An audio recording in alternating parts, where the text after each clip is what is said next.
আর জান্নাতীদের জন্য অত্যন্ত আসান হবে, অবস্থাটা খুবই আরামের হবে।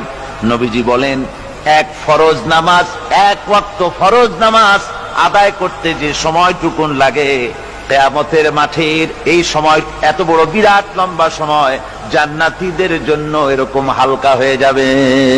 সুবহানাল্লাহ। হযরত আবু সাঈদ খুদরী রাদিয়াল্লাহু তাআলা আনহু হাদিস খানা বর্ণনা করেছেন, এক ওয়াক্ত নামাজ, একটা ফরজ নামাজ পড়তে যতটুকুন সময় লাগে, এতটুকুন সময়ের ভেতরে জান্নাতীদের কারবার শেষ হয়ে যাবে। সুবহানাল্লাহ ওয়া বিহামদিহি। আর ওদের কারবার তো শেষই হবে না। وَيَوْمَ تَشَقَّقُ السَّمَاءُ بِالْغَمَامِ وَنُزِّلَ الْمَلَائِكَةُ تَنزِيلًا। ওরা ফেরেশতা দেখতে চায়। সেদিন আসমান সমূহ বিদীর্ণ হয়ে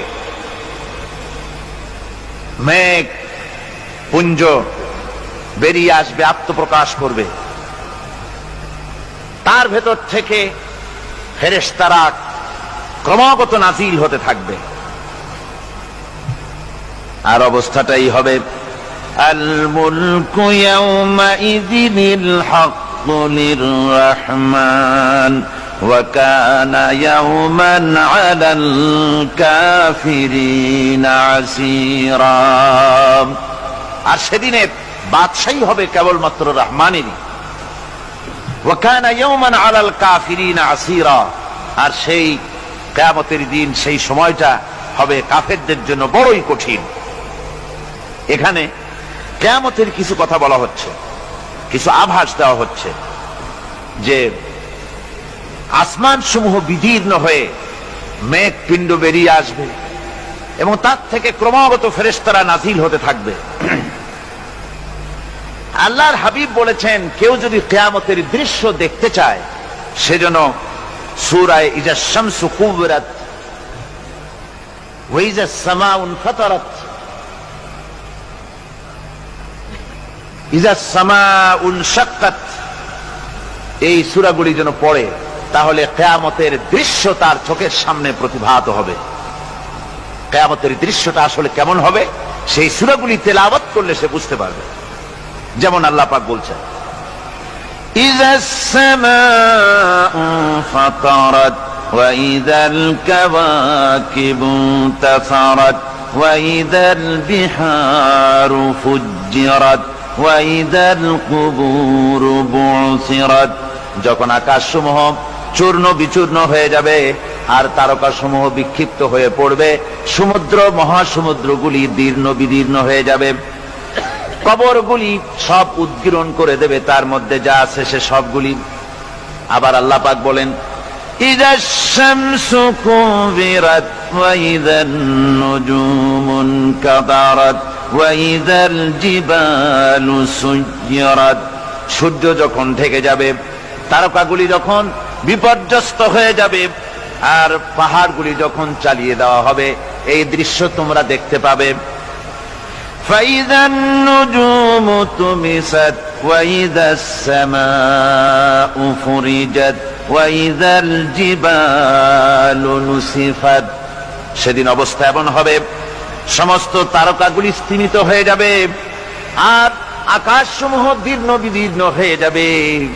আর দেখতে পাবে পাহাড়গুলি, সমস্ত পাহাড়গুলিকে উড়িয়ে দেওয়া হবে।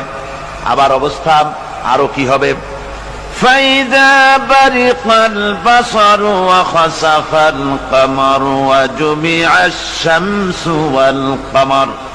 যখন চক্ষু বিস্ফারিত হয়ে যাবে মানুষের, চাঁদ আর সূর্য নিষ্প্রভ হয়ে যাবে, সব একাকার হয়ে যাবে, চন্দ্র এবং সূর্য তার অস্তিত্বকে হারিয়ে ফেলবে।